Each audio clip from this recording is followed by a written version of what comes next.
Good evening, everyone. Thank you all for joining us this evening. My name is Mikhail Lantana. I am field specialist for the Navajo Sustainable Agriculture Project. Our presentation webinar will be focused on the Eastern Navajo Bureau of Indian, which stands for BIA, Conservation Plan Workshop, which will be presented by Mr. James Daisy, the Natural Resource Rangeland Management Specialist. We also have Mr. Herb Holgate, who's our Rangeland Management Specialist as well. Lastly, we do have Mr. Roderick Yazzie, who's a Rangeland Technician. With that being said, I'll go ahead and hand it over to you, Mr. Daisy. Okay, we'll just introduce yourself. I'm James Daisy, Eastern Navajo Agency, BIA. I'm a Rangeland Management Specialist here. My name is Herbert Holgate. Good evening, Yate. My name is Roderick Yazzie. I'm the range technician. I believe our manager, natural resources manager, is on. Yes, good evening, everybody. My name is Effie Delmar. I'm the natural resource manager for the Eastern Navajo Agency, branch of natural resources. I would like to share a little story at the beginning, just to break the ice. There was this grandma and grandpa that were cruising to Gallup. They were going into town and they were just driving along, and grandma was sitting by the passenger side of the truck. Grandpa was driving, and all of a sudden, out of nowhere, this truck zooms by them, and they pass them. And grandma and grandpa look at the truck and they see this young man driving. And then there was a girl sitting really close to the young man. And grandma looked at grandpa and said, how come we don't sit like that anymore? And then grandpa said, well, he looked at her and he said, well, I'm not the one that moved. So change is inevitable. So our conservation plans are like that. They're amending all the time with improvements that you have. But our PowerPoint is on conservation plan content. We were requested by Navajo Sustainable Agricultural Project to do a presentation for today. But I'll go ahead and move through the slides. This is a definition for us, our conservation plan, investing in our future. Conservation plan is a statement of management objectives for grazing, farming, and other agricultural management, including contract stipulations, defining required uses, operations, and improvements. Okay, we'll go on to the next slide. And the authorities. The authorities of the Eastern Navajo Agency work under or the Navajo Nation Code under Title III, and then the other two federal 25 CFR Part 166 and 167. Those are our governing federal authorities that we work under.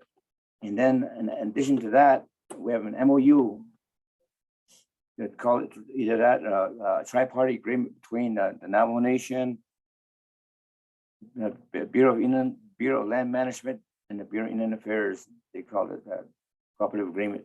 So those are the three authorities that Eastern Navajo Agency work with.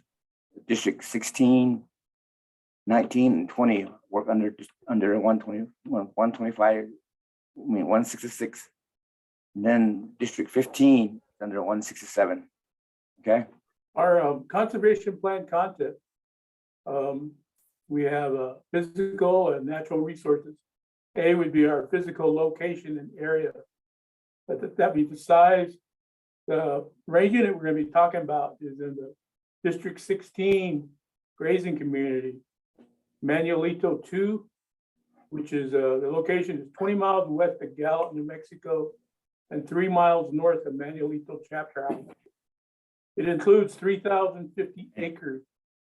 And in this description, there'll be a legal description.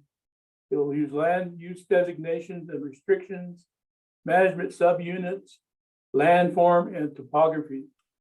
For example, Township 14 North, Range 21 West, Section 22, Grazing District 16, Manuelito Grazing Community area is designated by the Navajo Nation for livestock grazing purposes, but there are also approved home site lease areas. This is the defined area and land status for this particular range unit 2, Manuelito 2. As you can see, we've got there's two different types of land status here. We've got this part in here that's tribal trust land, and it comes out here on this other side. And this is, I think it's executive order land. And in here are allotments, but this isn't part of the range unit. But that's what we have to define our area and land status for our grazing unit that we're putting into our conservation plan. The conservation plan content, we have a soil type, ecological sites, climate zones, water features, and they're defined by major vegetation: pinon pine, juniper, big sagebrush, sand sagebrush, four-wing saltbush. Soil texture: clay, loamy, sandy. Water features: we have Manuelito Wash and the Rio Perco Wash. And wildlife habitat, we have jackrabbits, cottontail rabbits, coyotes, lizard, crow, bluebirds, blue jays, and woodpeckers. The content that we have, there's other areas in there. We have the roads and fences, utilities, and other infrastructures. For example, dirt paved roads going north and south, BIA, Navajo Road, and utility lines that transit the range unit. Conservation structures and recent land treatment. For example, fences, water development, maybe spring, stock pond, well, earth dam, and then improvements like vegetation treatment for brush, reseeding, erosion control, arch structures for arroyos. And then you got cultural sites, archaeological sites, wet lodge, ceremonial sites, burial sites. Then we have environmental and sensitive areas, protected habitat defined by Navajo Nation and U.S. Fish and Wildlife.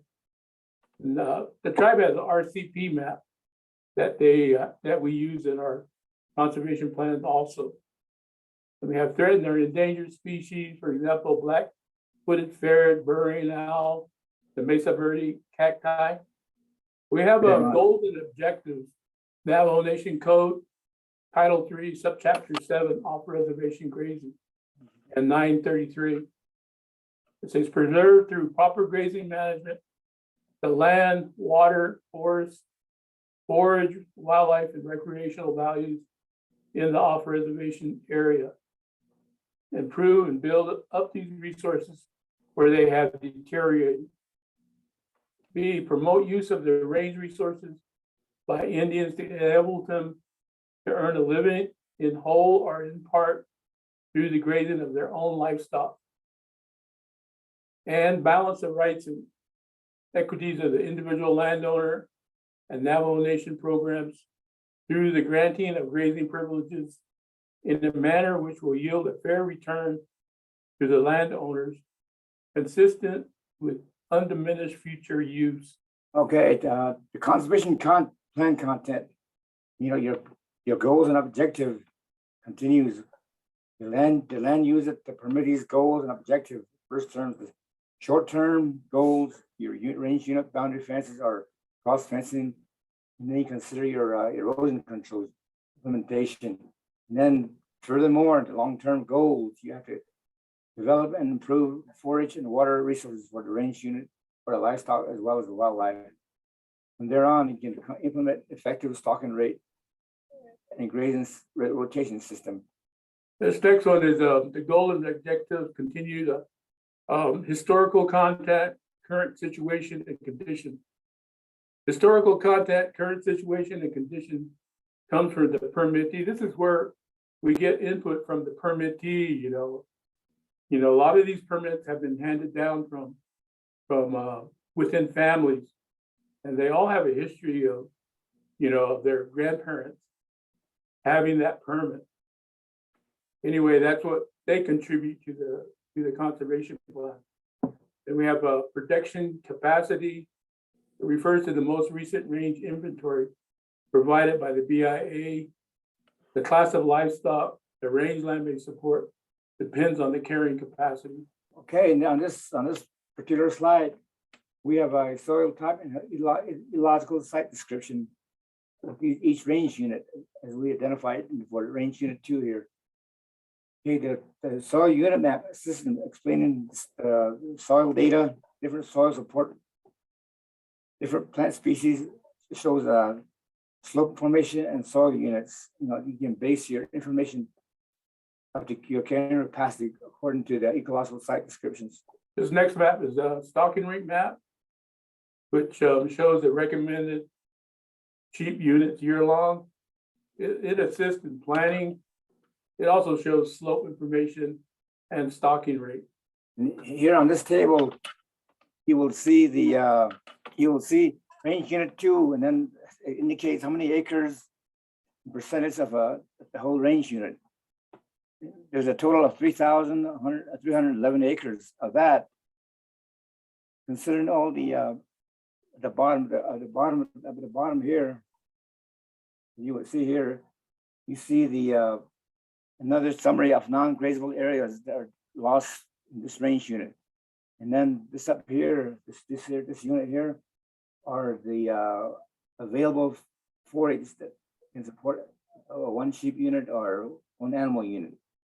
In this case, of the 3,311 acres, 2,791 acres is available for grazing. Okay, and then you go down the line, then you'll see the stocking rate. So for this particular range unit, 422 acres will support on one animal unit. And then for this whole capacity, adding all the range unit, all the animal unit capacities, you have a unit can support 7 cattle, settled 7 animal units. And then you have your sheep units, which we base our grazing permit on. And this particular unit can support a 38 sheep unit. And then you also have your capacity for 50 goat units year round. Land management, a farm ranch management, the type of operation, whether they be sheep, goats, or cattle. And then can your range unit support them? And we have in our plan, if they're, we can have rotation or rest or defer. Issues that we have on our range units are trespass, encroachment, drought, livestock management, grazing management. And we have a conservation plan practices, our range improvement, best management practices, agreement, conservation practice agreements for construction of new conservation measures and for operation and maintenance of existing improvements. These are all related to 25 CFR 162.233, 166.315, and 166.316. And then monitoring methods, range inventory, annual vegetation production, and they know the plants, be aware and become familiar of the current condition, compare to historic values, protect and enhance watershed and vegetation resources for compatible, sustained, and balanced use. And then continue with the conservation contents. Number 6, reviews. Any reviews are evaluated progress towards the goal as set in the goals of the producer. That's under 125 CFR 162 and 166.31. And we also periodic field visit with the land user, and then with involve the nation, and then also other our counterparts, NRCS and other parties that we can help the producer. And then also in the appendix, you'll have your content, the RCP, which is the Navajo Nation Biological Resource Clearance Policy Procedure, and there's a map usually included in the conservation plan. And then the topographic maps, the current condition and future plans.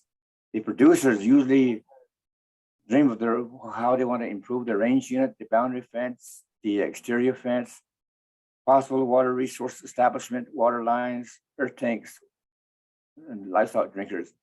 And then the soil maps are included in this as well. And then the range inventory that we just mentioned prior are part of the table in the appendix. These are range unit stocking rate adjustments. You know, you encounter archaeological sites, encroachments, roads and highways, the terrain and wooded, illegal dumping, mining, reclamation, railroads, landlocks, and arroyos. These would, you would have to adjust your stocking rate if you encounter these situations. This is a Navajo Nation RCP map, and the red color meaning its high sensitivity, possibility of encountering endangered species, and the ranger is managed for that. Now we're at questions. Okay, if you guys have Okay. any questions, please unmute yourselves. I have a question. Yate, thank you for providing very good information for us. As producers, we need a lot of information and update, and it's very educational. Okay, my question is the carrying capacity, and then the stocking rate. How long ago has these carrying capacity has been established on today's grazing permit? One reason it concerns me is because right now, as you look across when you're driving along the road, the land is very distressed, and there's some livestock grazing. I just feel that's too many. Okay, the way the rangeland condition, I just thought the individual should have decreased their carrying capacity, or are they just going by what it states on their grazing permit? Or I don't know what's going on, but I like to see, was there a carrying capacity amendment implemented recently? To answer your question, the Bureau is not the only shareholder in that, the permit process. We have the land boards, the district land boards, and we attend their meetings monthly, and they give us an opportunity to give a report. And in my report, I've always been informing the permittees that they need to mitigate for drought. And by that, I mean, they need to reduce their herd by 50%. But a lot of people out there don't want to do that. And the land board is part of the people that have the tools to cite people, and their submission of tally counts and all that helps us administer the permits. But sometimes these tally counts, they're not consistent. I'm not to say the land board's at fault, but I know that it's difficult for people to want to reduce their livestock because it's their livelihood.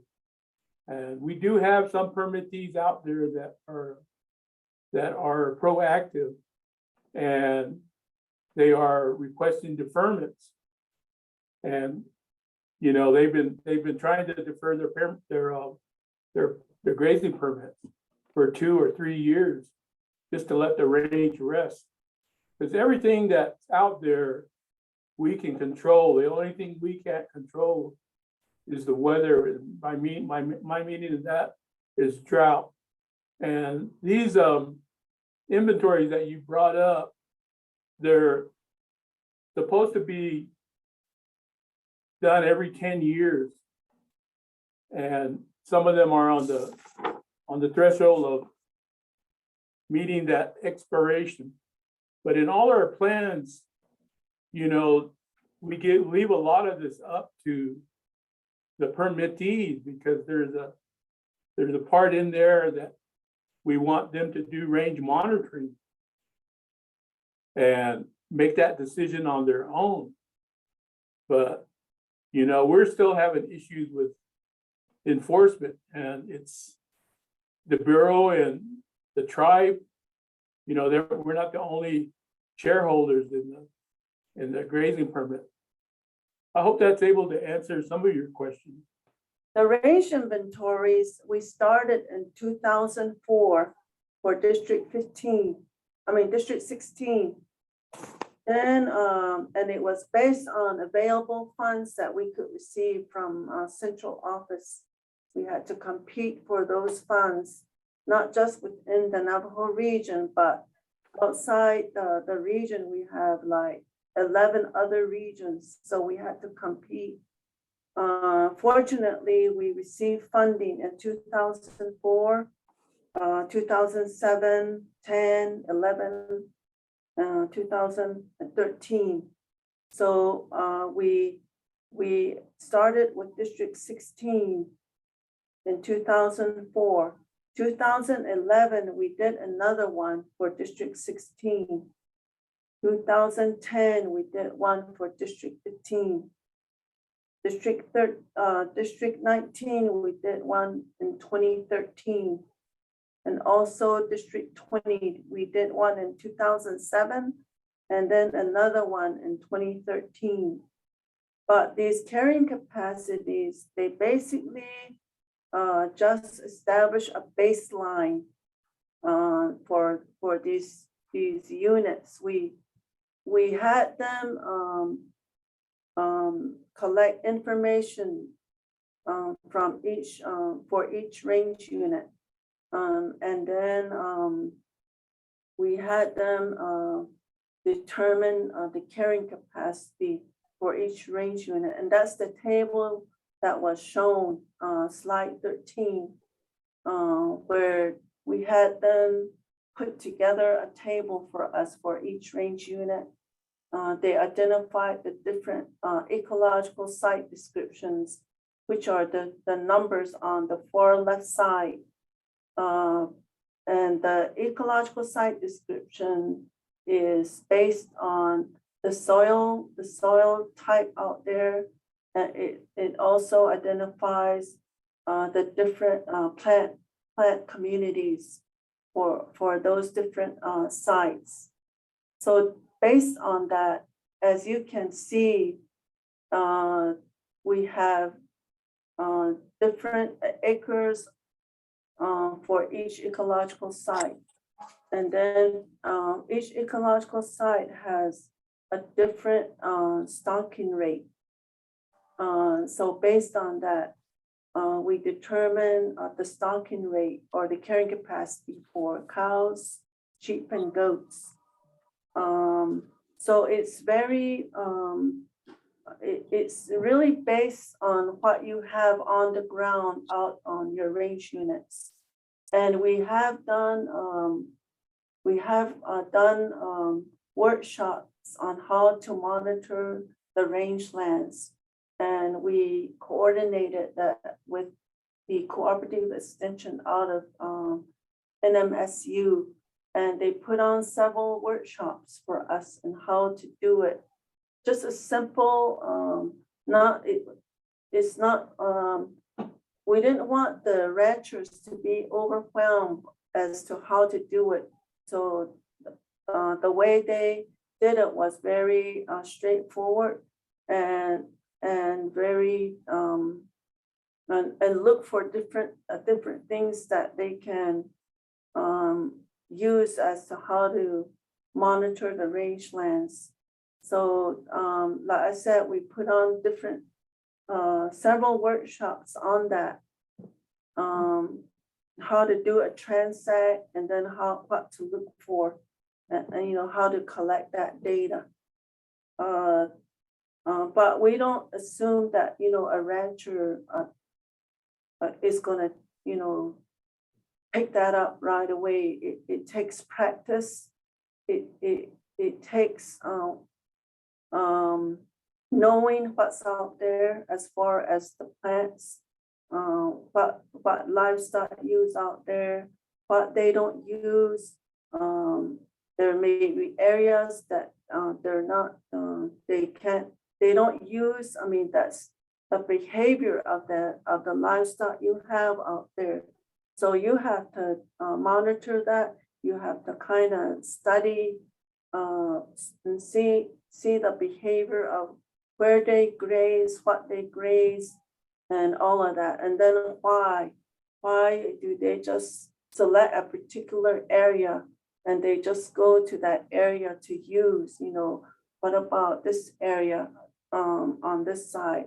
So you have to know the behavior of your livestock, and then use the tools like maybe salting or using minerals to graze different areas that they haven't grazed.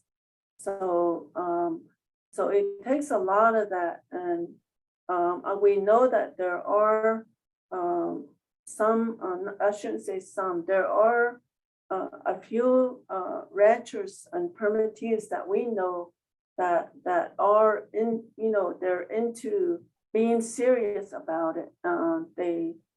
They plan ahead. If there's a drought, they destock, they sell, or they defer. We do have a couple of permittees that have requested deferring their range units, and that has to be approved through the district land boards, and they've done that. And so and then we make sure that the areas are fenced off. There's no livestock out there. They destock, and so that we support that type of request from our permittees, and we work with them to get those addressed at the district land board members, and then make sure that the areas are removed of livestock, and that they can defer, for at least 2-3 years, however long the vegetation is going to come back, so they can put livestock back on. But like I said, the carrying capacity is a baseline. And you can use these areas on a seasonal basis if you want. If that happens, we can determine how many animals you can put on for 3 months or maybe 6 months. But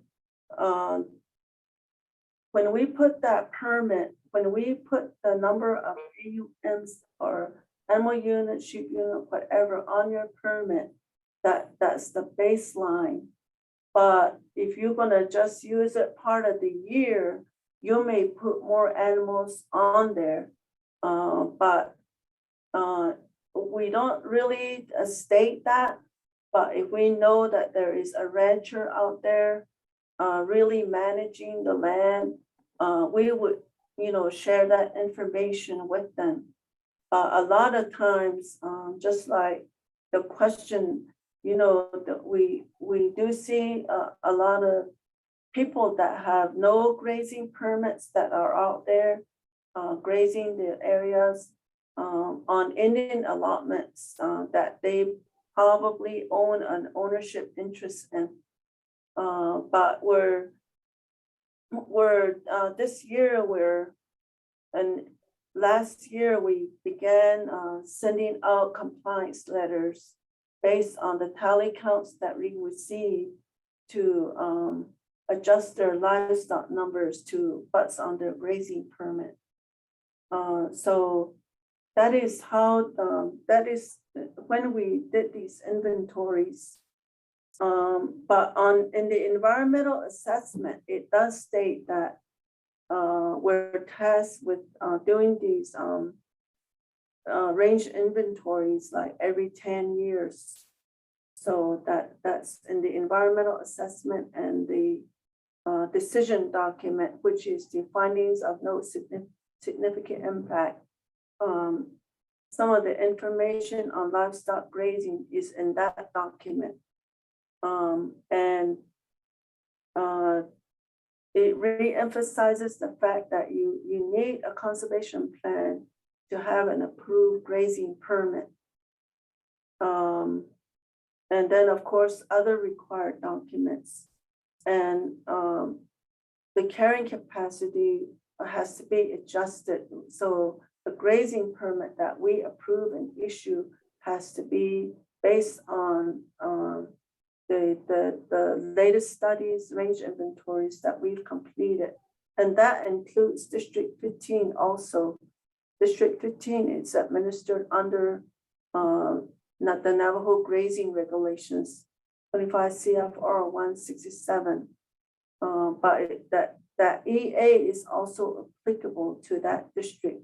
So we'll be adjusting the carrying capacity for that district also.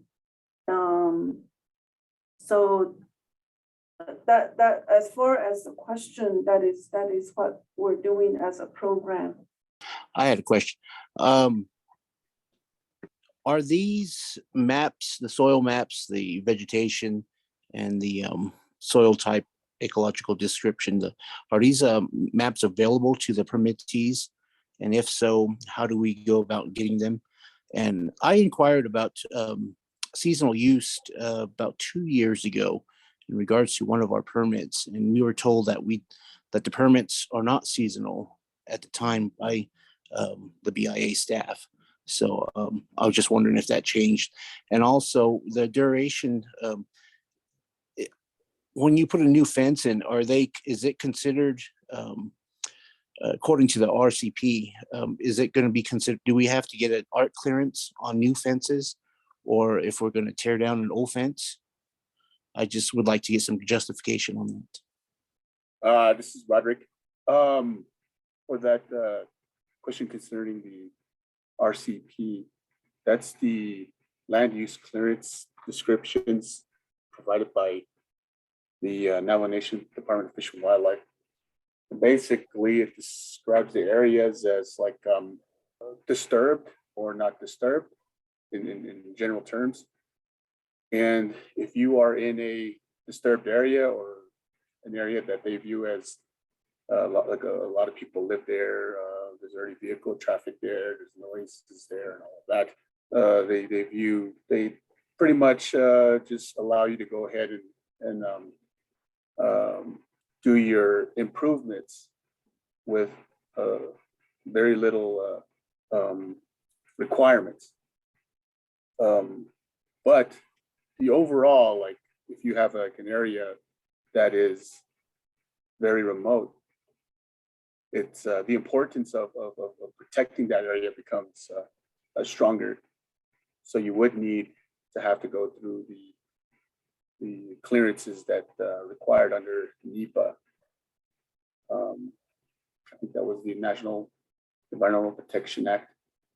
And in that act, it states that you would need to have the area cleared by a biologist or wildlife biologist to ensure that no threatened endangered species are harmed. Also by a archaeologist to ensure that none of the cultural resources are harmed. The RCP, or the land use clearance, kind of helps with the requirements of that. You would still need it if you are like in an area that is they consider very disturbed. That would be like a town or something along those lines. But you would have it would be a lot easier for you because a lot of those clearances would have already been done, and you could just go ahead and use those clearances.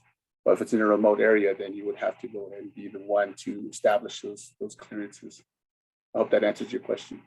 Also, another comment too, Dustin, we provide these documents with your conservation plan completed. We'll have all these packets in there with the content of what we're discovering, what we're talking about will be in your conservation plan. The soil description and the ecological site description. We'll make it available to the producers, yes. Okay, so do we just have to call your office and to see if you guys can send that to us, or? What range are you from? I'm in District 19, range 23, and also District 20. And I think that's range 20 also. Okay, so you can provide us your email or your address, and we can send the information to you. Okay, I appreciate that. This is Mrs. So. I just have a question. I know that, first of all, I'm from the District 19 communities, which consist of Werfeno, Naizi, Counselor, and Ohoncino. So I know there was some lengthy discussion on some of the deferments for grazing range units, but I know that we are talking and trying to get some ideas on some range improvement practices. So with the area that I reside in within District 19, we have numerous land statuses within our area.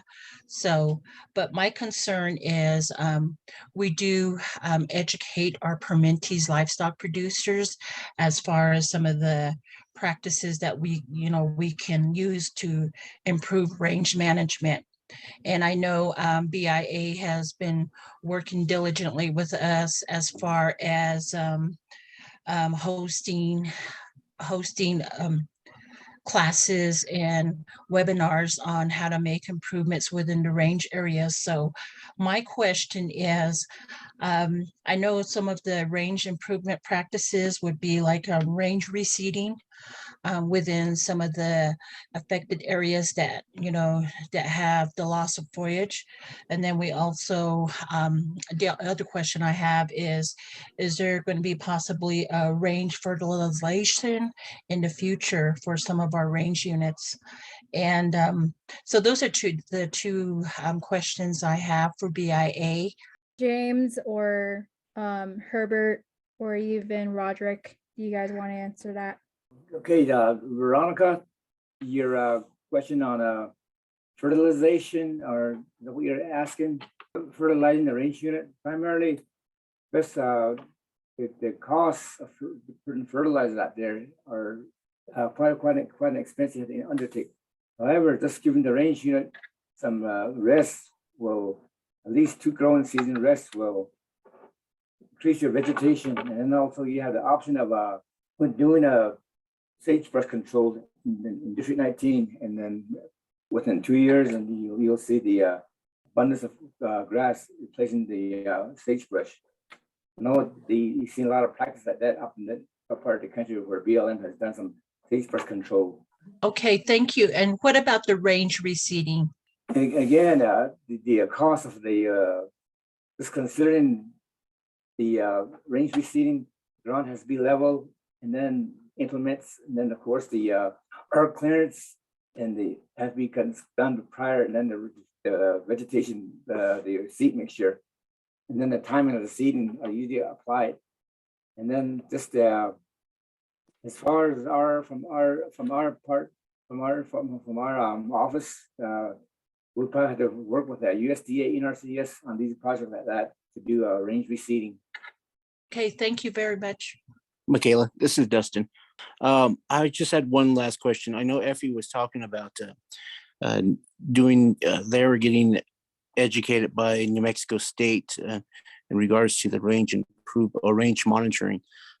Is that similar to what Dr. Speckman with New Mexico State offers through the range. I think it's a rapid assessment management system where he goes and I think he has a YouTube video on it. Is that the same thing? And if so, would that data help in regards to our range units, compiling all that range monitoring? I mean, would they accept that data if we see that it's a lot different than what we have, what they have on file in regards to like this ecological site description? Would they accept those findings? On the rapid assessment, I haven't heard anything on the name of that. I'm not really familiar with. Maybe James, are you familiar with that rapid assessment? No, I'm not. I know Dr. Speckman has several. I think he did a YouTube video last year, and then when the beef, New Mexico State beef extension, they did a series of drought management webinars last year, and Dr. Speckman was on there last June or July, and he did a good presentation on it. It was pretty simple, and he did the transects and then going through so many feet and then doing clippings and all that stuff. And I was just wondering if we did compile all that information on our own, if we could use that in regards to these improvements, I guess, of our stocking rate, or improving that baseline that Effie was suggesting. I would think if anything, as far as measuring the plants or determining the density of the vegetation out there where he did the transect, if he determined the cover, what plants are within that transect, if he counted the plants, that would apply to what we pertain to what we also put on as our workshop. If it's similar to that it would be the same thing. And there's all different types of methods based on, it's really based on the purpose. What are you looking at? What are your goals? So based on that, you select the type of assessment you want to do out there. Okay, I appreciate that, Effie. Okay, thank you for that question, Dustin. Do we have any other questions from our participants? Hello, this is Marge. I have, hopefully this is our last question. Okay, since we're talking about conservation plan and we're receiving educational information. Okay, one thing, how do you advertise a range unit that's open? And then when an individual or a number of people that will have interest in it, they will apply, and there will always be one that's going to ask, I need help with this conservation plan. And conservation plans, just like earlier, it's mentioned it has certain parts, but some of the parts that it's needed is like the NEPA information and the soil information. Will that applicant need to work with your department to complete their conservation plan? This is for a new applicant. Yes, they will. We're here for technical guidance, and we do assist the permittees with putting a plan together. We usually start out with, the process is when a new applicant has, the range units are given to the land board, and they'll decide, they'll advertise it and say these units are available. And the applicant will apply or put a request in. It'll go through the process with the land board. It'll get approved and so forth and so on. A resolution will be supporting the request if it's approved. And then we have compliance documents that we need that applicant to submit which is a CIB, brand card, tally count, and an approved conservation plan. And normally we start out with a questionnaire. And if the applicant's familiar with that range unit, they should have some history of who had the range unit prior, or if they're completely new, then they would include their goals and, whatever their objectives that they want to get out of that range unit. And for us, it's really sustainability, for the future. And that's how we would assist them. And we're doing that right now with our permittees. We're finalizing a lot of the conservation plans so that they are approved prior to issuing a permit. Thank you so much. Good evening, Arnold. I have a question. This conservation plan takes a lot of time consuming, and all these stop rating and carry capacity that you got that has to be established into the range area.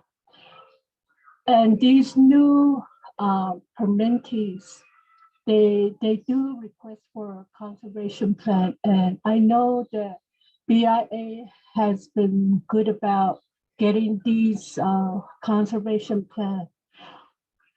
The thing I'm concerned about is that these conservation plan is in place, and then grazing permit are approved, but when do these has to be released to the permittees?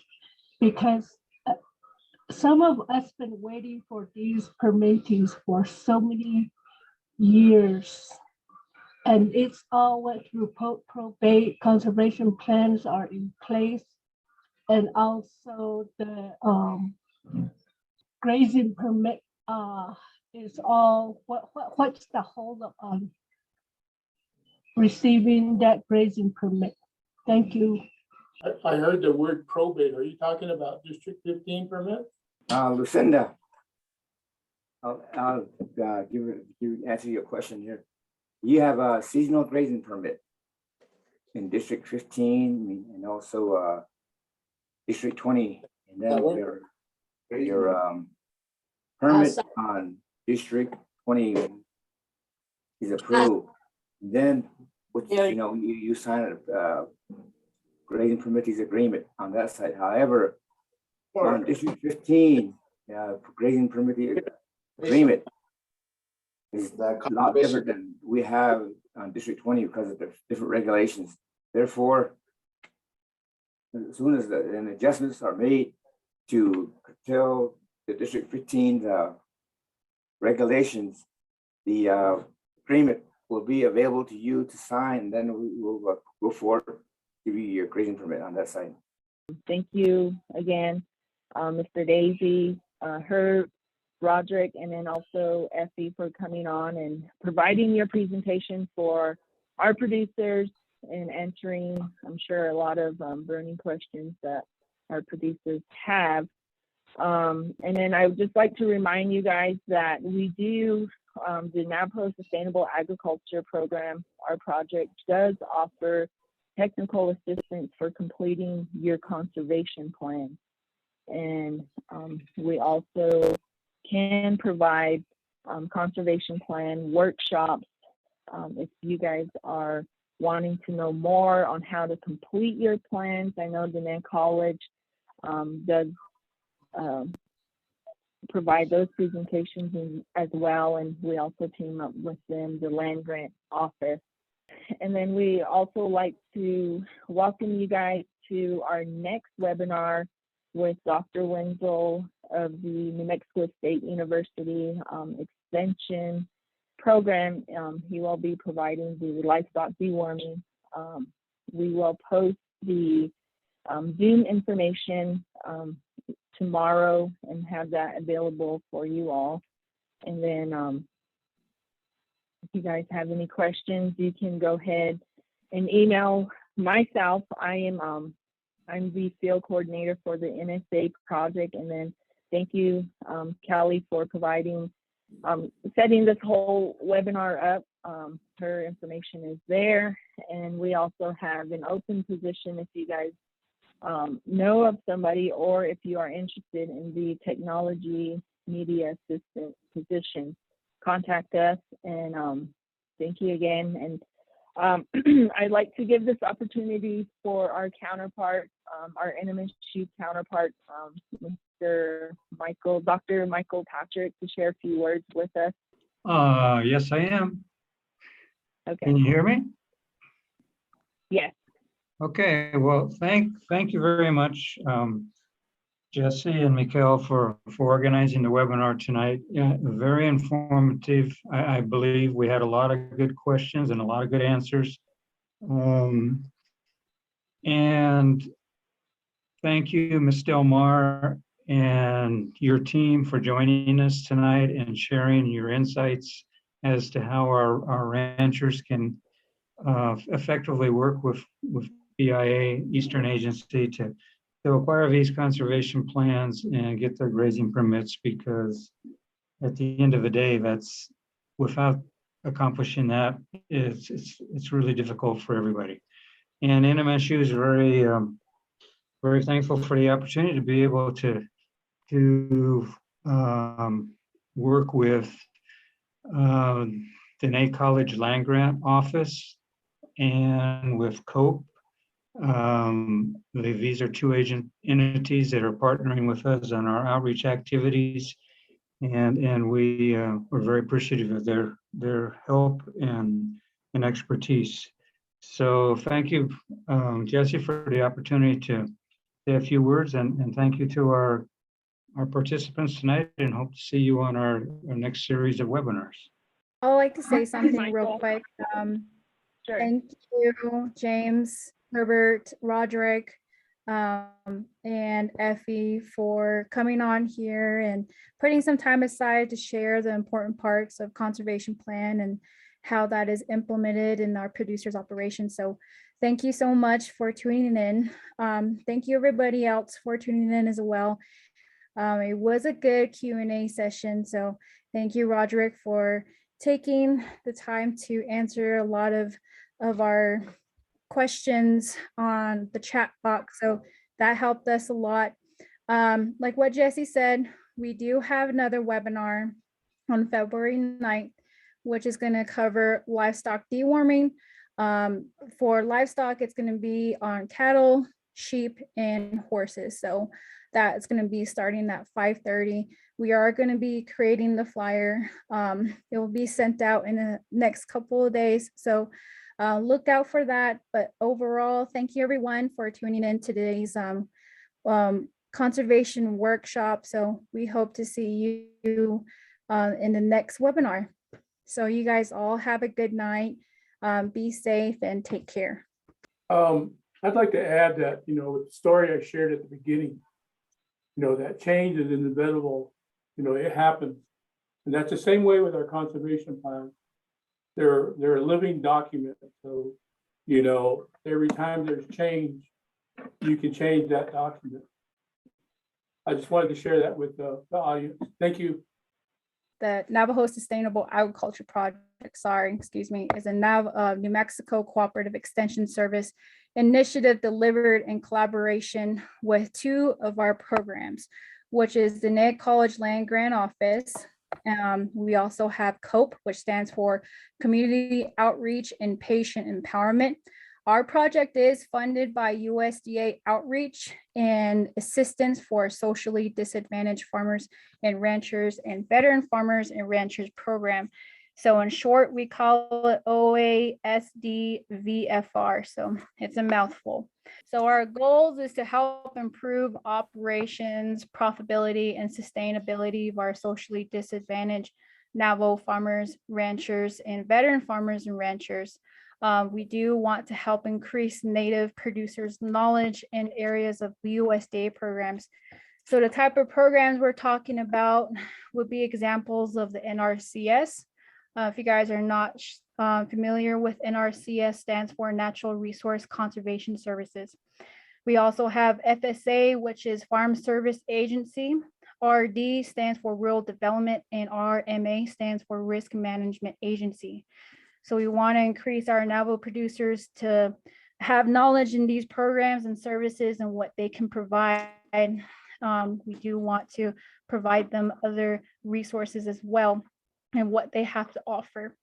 We do want to increase the local production and consumption of fresh fruits and vegetables and promote healthy food for our native Navajo families and individuals.